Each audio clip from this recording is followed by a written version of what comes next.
Assalamualaikum warahmatullahi ta'ala wabarakatuh. Hamdan wa syukurillah. Amma ba'du. Salam sejahtera, salam rahayu, salam bahagia tanpa batas, salam silaturahim, salam sambung rasul dimanapun Anda berada. Moga-moga Allah subhanahu wa ta'ala memberikan taufik rahmatnya, hidayahnya kepada saudara-saudariku sekalian. Dan semoga Allah subhanahu wa ta'ala tidak lupa juga memberikan kenikmatan, nikmat dalam ilmu, nikmat dalam ibadah, nikmat di dalam hidup, nikmat di dalam apapun dikerjakan. Dan tidak lupa juga kepada saudara-saudariku yang jauh di sana, yang masih menuntut rezeki, yang jauh daripada keluarganya. Mudah-mudahan keluarganya senantiasa menunggu, memberikan doa kepada suami anaknya maupun istrinya yang jauh di sana.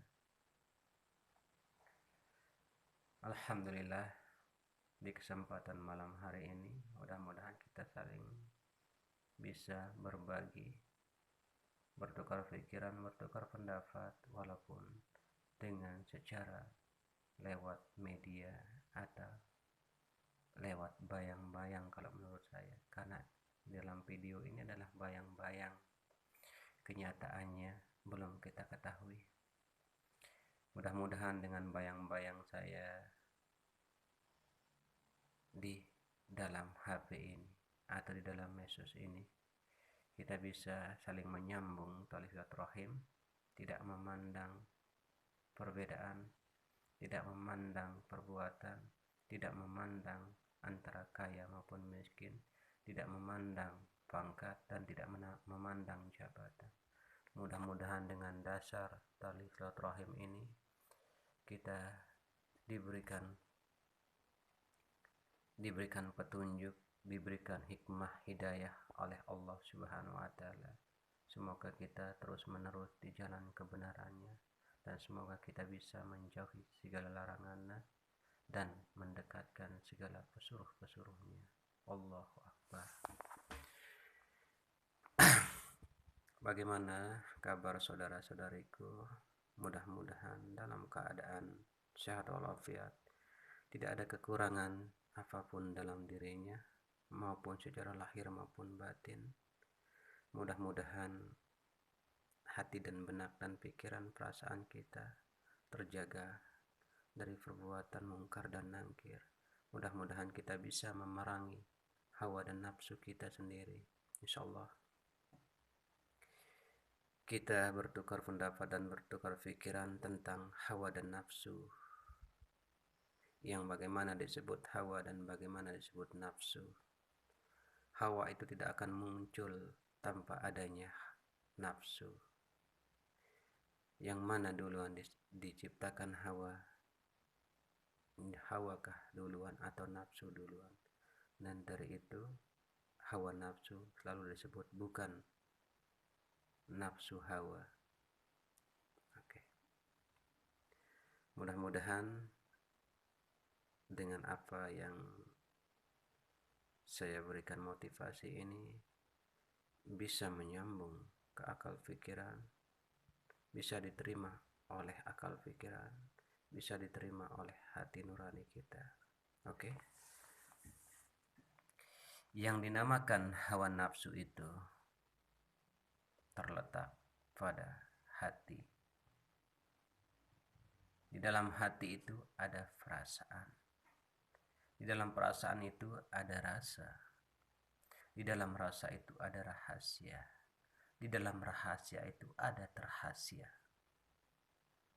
Jikalau kita ketahui rahasia terhasia di dalam rasa dan rasa rahasia, insya Allah kita mengerti tentang arti setitik kolbu sebagai penyinar, sebagai jalan, sebagai penerang bagi diri kita masing-masing.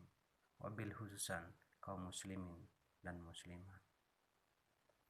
Maka dengan adanya hati, dengan adanya cahaya kolbu di dalam diri kita, kita bisa memahami satu persatu, bisa mengetahui, bisa membandingkan, bisa mengamati, dan bisa menerawang yang mana yang hak dan mana yang batil, yang mana milik orang dan yang mana milik diri kita pribadi. Maka Allah Subhanahu wa taala yang maha kuasa dengan kekuasaannya menciptakan manusia berunsur 4 pelakara menjadi sebuah lapisan atau sebuah pengumpamaan atau sebuah kenyataan yang dinamakan 4 pelakara atau 4 hukum. Hukum yang satu dinamakan tanah, hukum kedua dinamakan api, hukum ketiga dinamakan angin, hukum keempat dinamakan air. Maka berupalah manusia menjadi manusia lahir dan batinnya, karena ada 4 unsur atau 4 pelakara yang ada dalam tubuh manusia.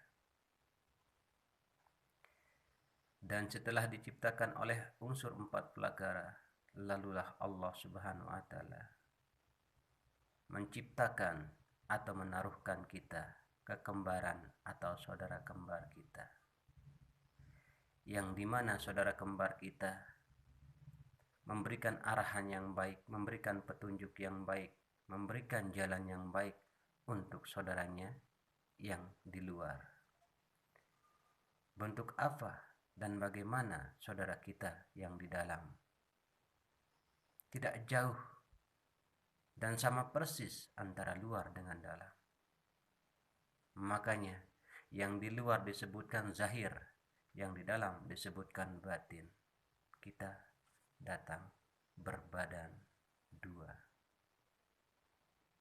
Nah, dengan badan yang zahir ini, cara kita mengerjakan secara syariat. Dengan badan yang batin ini, cara kita menjalankan ibadah secara hakikat. Yang secara syariat ini kita nampak dan kita harus wajib tampakkan. Namun dengan ibadah secara hakikat ini antara hamba dengan Allah. Ingat, antara hamba dengan Allah. Tidak perlu diketahui dan tidak ada orang pun yang melihat terkecuali Anda dengan Allah yang Anda sembah. Namun secara syariat itu, dimanapun tempat kita berdiri, ruku, istidal, sujud, maka akan nampak secara syariat. Namun ketika kita tahu sholat secara hakikat itu, bagaimana cara kita? Dia mempunyai cara, mempunyai pelakara yang belum kita ketahui, yang belum kita dalami. Maka sholat itu, ibadah itu, 4 pelakara cara kita melaksanakannya. Ada dinamakan sholat syar'i, syariat, ialah tentulah kita berdiri menghadap kiblatullah atau kabaitullah secara syar'i. Itu ada caranya. Wudu syariat ada caranya. Sembahyang syariat ada caranya. Maupun sampai tarekat, hakikat dan ma'rifat. Apalagi sampai sholat tiada keputusan, sampai sholat tiada batal. Maka saudara-saudariku, marilah kita gunakan kolbu atau hati kita atau penerang bagi kita itu untuk kita mencermati, untuk kita mengetahui betapa kuasa Allah Subhanahu wa taala yang telah memberikan kita sebuah kolbu sebuah hati nurani. Dengan adanya hati nurani ini tidak ada dalam hamba-hamba Allah Subhanahu wa taala yang lain. Tentulah kita sama hidup dengan yang lain, seperti hewan, binatang, pepohonan, apa jua yang ada di atas muka bumi ini. Kita sama dihidupkan oleh Allah Subhanahu wa taala. Namun kita berbeda. Dengan perbedaan kita itulah kita dianggap hamba Allah Subhanahu wa taala yang mulia, bahkan terlebih mulia daripada malaikat Allah jikalau kita memang mengetahui dan mengenal sesungguhnya diri kita dan sebenar-benar diri kita. Maka gunakanlah kolbu kita atau jalan penerang yang diberikan oleh Allah Subhanahu wa taala pada diri kita masing-masing. Karena di dalam hati itu banyak sekali rahasia-rahasia. Rahasia-rahasia diri, rahasia-rahasia ketuhanan, rahasia-rahasia penguasaan yang belum sama sekali kita jabah dan belum sama sekali kita ketahui. Kita hanya sekedar bisa membaca dan bisa menelaah tulisan yang kita baca. Namun belum kita bisa membaca diri kita, menelaah diri kita. Sungguh kuasa Allah Subhanahu wa taala. Sepasang imah atau sepasang tangan yang diberikan Allah, yang satunya tangan kita yang kanan mempunyai 5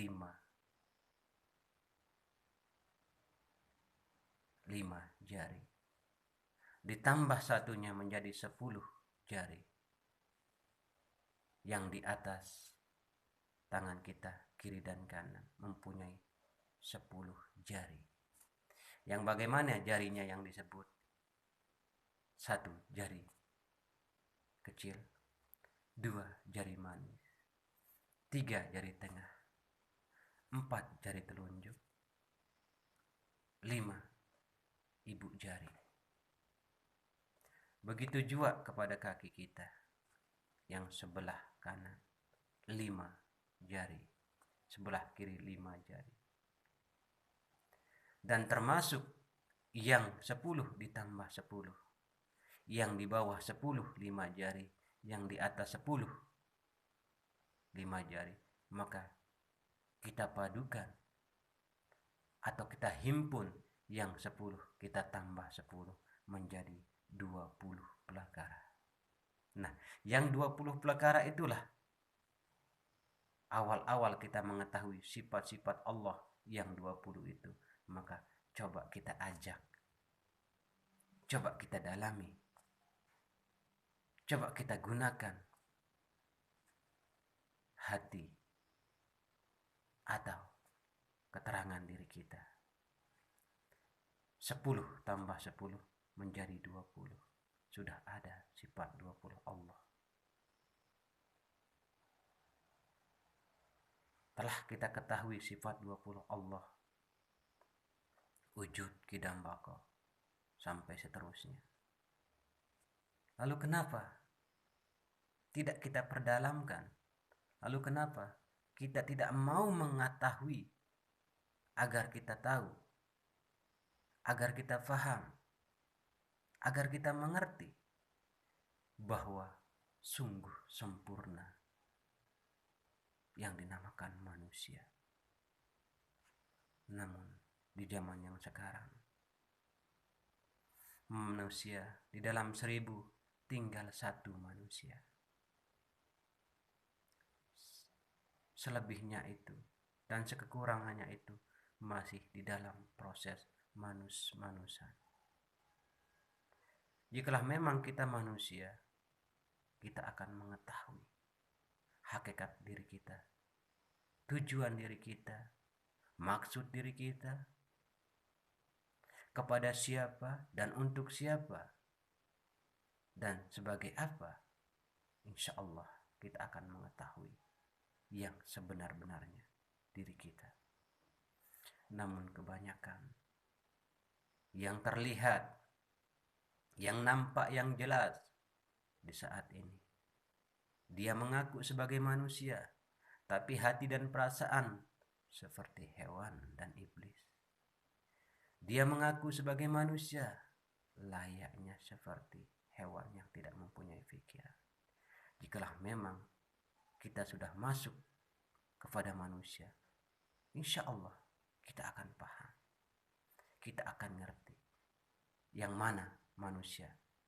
Jangan hanya bernama manusia atau berkulit manusia, berjasad manusia, kelakuannya tidak manusia, ilmunya tidak manusia, akal dan pikiran tidak manusia, adat budi pekerti tidak manusia, tingkah laku tidak manusia.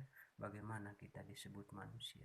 Manusia nama kita, rupa kita manusia, namun kelakuan kita, adat budi pekerti tidak ada sama sekali manusia. Kalau manusia, dia tidak akan berdiri kencing. Tapi di zaman sekarang banyak sekali yang kita lihat, maupun yang laki-laki maupun kaum perempuan, kebanyakan. Bukankah hewan saja yang berdiri kencing? Kalau memang benar kita manusia, kenapa kita merampas hak milik orang lain? Bukankah hewan aja bersifat sedemikian? Yang tidak mempunyai akal dan pikiran, tidak mempunyai hayat, dia merampas makanan teman kerabatnya, itu anjing atau hewan. Namun kita kalau manusia, kita mempunyai adab budi pekerti, kita mempunyai akal dan pikiran. Coba kita minta caranya, kita mohon caranya, kita minjam caranya.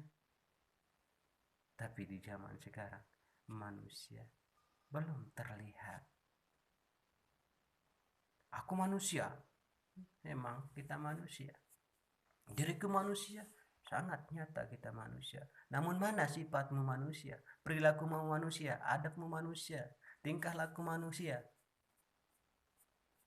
Mana? Tidak ada. Tidak ada. Tidak ada, saudaraku. Adakah manusia bersifat dengki? Adakah manusia sombong? Adakah manusia riya? Adakah manusia takabur? Adakah manusia mengambil hak milik orang lain? Bukan manusia. Itu bukan manusia. Kalau manusia, dia tidak berani. Seandainya ada barang orang yang jatuh,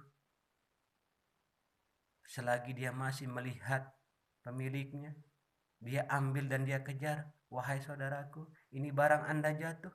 Namun zaman sekarang tidak. Dia sengaja-ngaja untuk mencuri dan mencari kelemahan sesamanya untuk dia ambil barangnya. Itukah dianggap manusia? Oh, saudara-saudariku, manusia itu gampang kita cari, tapi sulit kita temui.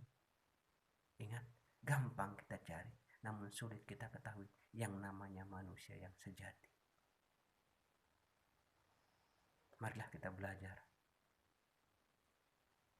Jangan putus asa. Kewajiban kita belajar dan belajar agar kita tahu apa sih manusia, siapa sih manusia, bagaimana sih manusia yang sebenar-benarnya manusia. Insya Allah, jikalau kita ingin belajar, insya Allah kita akan diberikan jalan oleh Allah Subhanahu wa Ta'ala agar kita ketahui manusia yang sebenar-benarnya hakiki.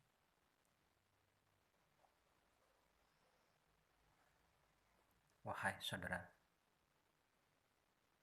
yang dicintai Allah, bukalah wawasan saudara-saudariku, bukalah akal dan pikiran saudara-saudariku. Kembalilah kepada fitrah diri kita masing-masing. Kebanyakan kita mengurus-urus orang lain tanpa kita urus urusan kita sendiri. Kebanyakan kita sakit hati, dengki kepada orang lain. Padahal penyebab itulah yang membuat hati kita sakit, membuat kita rugi, membuat kita hancur. Karena dengan adanya sakit hati yang kita letak di dalam hati kita, bukan isi hati yang bersih kita letak.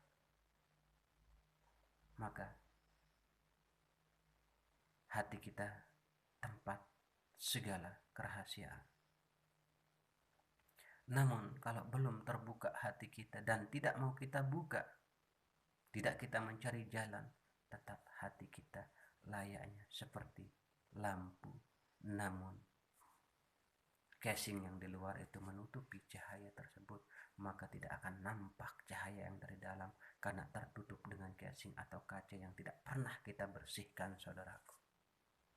Na'udzubillahi min dzalik.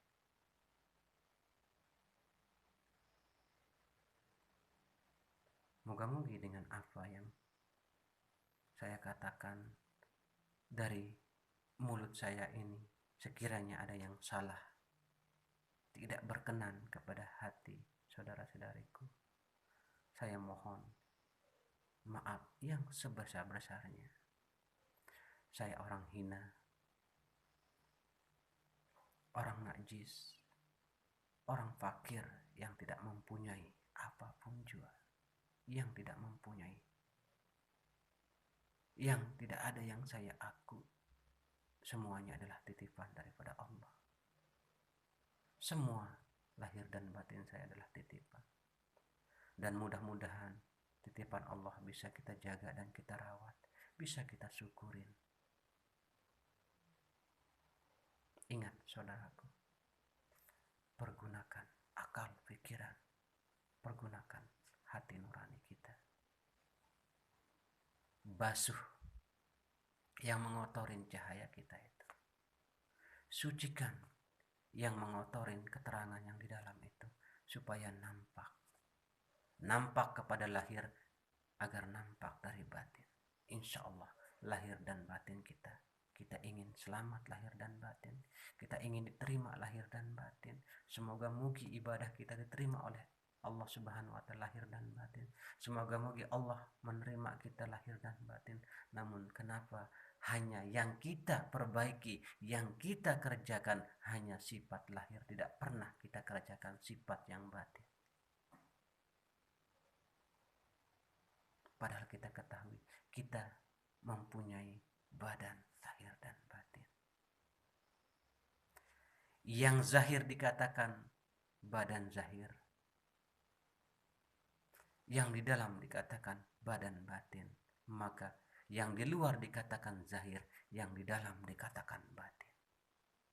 Kalau itu sudah diterampas oleh Allah Subhanahu wa Ta'ala, diutus malaikatnya, maka yang batin itu dipaksa keluar dari zahir, maka kita akan disebut inna lillahi wa inna ilaihi raji'un.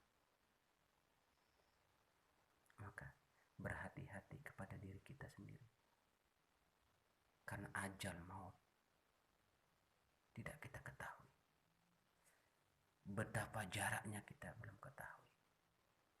Di mana letaknya kita belum ketahui. Di mana ia belum kita ketahui. Namun ingat, dia selalu membuntuti kita. Hidup, ada kematian di depan hidup. Ingat, ada mati di depan hidup ini menanti kita. Maka jangan merasa bangga kepada diri kita sendiri. Setelah kita mempunyai segala sesuatu, setelah kita berkuasa dengan segala sesuatu, ingat, di dalam hidupmu ini ada kematian menunggu di depan hidup. Dan garis kematian itu tidak bisa kita lari, tidak bisa kita pungkiri, tidak bisa kita sembunyi dimanapun tempat kita, karena garis kematian sudah menunggu ajal, sudah menunggu maut. Maka belajar mengenal yang mana dikatakan zahir, yang mana dikatakan batin, dan beramallah menurut syar'i, beramal secara lahir dan batin, beribadah secara lahir dan batin, bertawakal secara lahir dan batin, memuji dan menyembah lahir dan batin. Jangan hanya pujian lahir hanya bisa dilihat oleh sesama agar kita terpuji. Jangan, saudaraku. Kita ini sebagai hamba untuk memuji Allah dan menyanjung Allah, bukan kita mengetahui ilmu Allah, merasakan ilmu Allah lalu kita dipuji. Jangan, saudaraku. Ingat, jangan. Marilah kita sama-sama memuji Allah. Segala ciptaan Allah, bentuk yang terlihat maupun tidak terlihat, yang bisa dirasakan maupun belum dirasakan, semuanya memuji kepada Allah. Tidak ada satupun yang Allah ciptakan melainkan Allah menciptakan supaya dia bertasbih kepada Allah, bersyukur menyembah kepada Allah. Kenapa kita tidak? Subhanallah. Allahu Akbar. Kembalilah kepada fitrah diri kita. Marilah kita pergunakan segala pemberian Allah. Gunakan mata kita untuk melihat kekuasaan Allah. Gunakan pendengaran kita untuk mendengar kekuasaan Allah. Gunakan akal dan pikiran kita untuk kita berbuat kepada Allah. Gunakan ilmu hayat kita untuk kembali kepada hakikatnya Allah. Mari kita gunakan, saudaraku, supaya hidup kita tidak sia-sia. Karena di dunia ini tempat persinggahan, tempat kematian, akhirat tempat kita hidup, tempat kita kekal dan abadi. Di sini tempat kita singgah bermimpi, tempat kita singgah bertanam, tempat kita singgah berniaga. Namun hasilnya kita fatik insya Allah di sana. Apa yang kita tanam, apa yang kita niagakan di sini, maka di akhirat kelak kita mendapatkan hasilnya. Sekian dulu dari saya, yang hamba, yang hina, yang fakir, yang najis, yang seringkali saya disebut oleh saudara-saudara kita. Alhamdulillah wa syukurillah, saya tersenyum. Seringkali diucap, seringkali disebut bahwa saya tidak bisa sholat. Iya, saya akui saya tidak bisa sholat. Karena saya tidak bisa sholat, jangankan sholat saya bisa.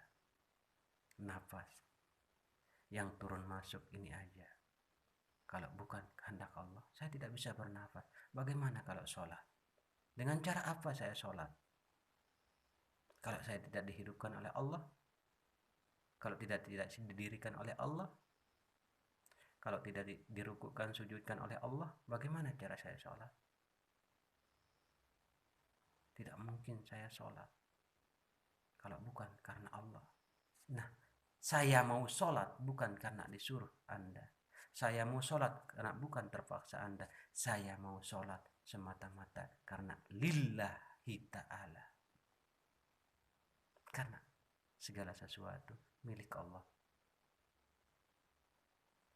Saya tidak mempunyai apa-apa. Tidak mempunyai cara. Tidak mempunyai ilmu. Tidak punya pengetahuan. Tidak mempunyai bentuk apapun, sehelai rambut, seujung kuku, sekulit daging, darah, saya tidak mempunyai. Terus bagaimana cara saya sholat? Kalau tidak digerakkan oleh Allah, kalau tidak didirikan oleh Allah, kalau tidak diucapkan oleh Allah, bagaimana cara saya sholat? Bagaimana cara saya beribadah? Usalli fardal isya'i arba'a raka'atin ada alillahi ta'ala. Bagaimana cara saya mengucap? Kalau lidah saya kaku, tidak diberikan gerakan oleh Allah, bagaimana cara saya mengucap? Kalau mulut saya kaku, tidak digerakkan oleh Allah, bagaimana cara saya mengucap? Mengucap Allah saya tidak bisa kalau tidak diucapkan oleh Allah. Membicarakan Allah saya tidak mampu kalau tidak dibicarakan oleh Allah. Terus bagaimana cara saya sholat? Maka hati-hati, saudaraku. Kita hanya bisa menjalankan syariat saja, sudah alhamdulillah. Alhamdulillah wa syukurillah. Kita mampu merasakan nikmat nafas ini. Alhamdulillah wa syukurillah. Tidak pernah kita sadari bahwa kita ini hanyalah hamba yang fakir, yang hina, yang najis. Kalau bukan Allah yang menyempurnakan, kalau bukan Allah yang membersihkan kita, kalau bukan Allah yang menutupi aib kita, kemungkinan saudara-saudariku tidak mau ditemani oleh saudara-saudara yang lain. Karena kita begitu busuk, sok pintar, sok tahu, sok hebat, sok munafik. Padahal kita ketahui diri kita najis, diri kita kotor. Dari mana kekotoran kita? Jelas dari air ibu bapak kita, air mani, air sperma. Bukankah dari sifat yang kotor? Namun dengan kudrat iradat Allah lah kita sempurna, kita bersih, kita suci. Tidak ingat saudaraku bahwa kita keluar dari kotoran. Bersamaan dengan kotoran ibu kita keluar. Di saat dia melahirkan, wajiblah dengan kotoran ibu kita keluar. Kita kotor. Bahkan pas kita keluar pun, kita dibersihkan karena kita kotor. Bercampur darah dengan nanah. Kita kotor. Baru mengetahui sedikit. Sudah belaga, merasa alim, merasa soleh. Astagfirullahaladzim. Seujung kuku pun dia belum merasakan, namun dia mengaku dirinya. Dia pintar sholat, dia pandai sholat, dia pintar ngaji, dia pintar berdakwah. Padahal dia ketahui. Kita duduk di dalam kalimat inna lillahi wa inna ilaihi raji'un. Dan duduk di dalam kalimat la haula wala quwata illa billah. Dan kita duduk di kalimat astagfirullahaladzim. Hanya selalu berbuat salah. Hanya salah saja yang kita perbuat. Tidak pernah kita benar. Kalau bukan Allah yang maha benar, kita tidak benar. Hanya sifat yang sering kita gunakan, hanya sifat salah kita. Sifat lupa, sifat lalai, sifat salah. Itu saja yang ada pada diri kita. Namun sifat yang benar, sifat yang mengetahui, sifat ilmu, sifat siapa? Tidak lain, itu semua sifat Allah. Maka setelah Allah Subhanahu wa taala memberikan rasa kepada diri kita lahir dan batin, maka kembalilah kepada fitrah kita supaya kita tidak sia-sia. Mohon maaf saudara-saudariku.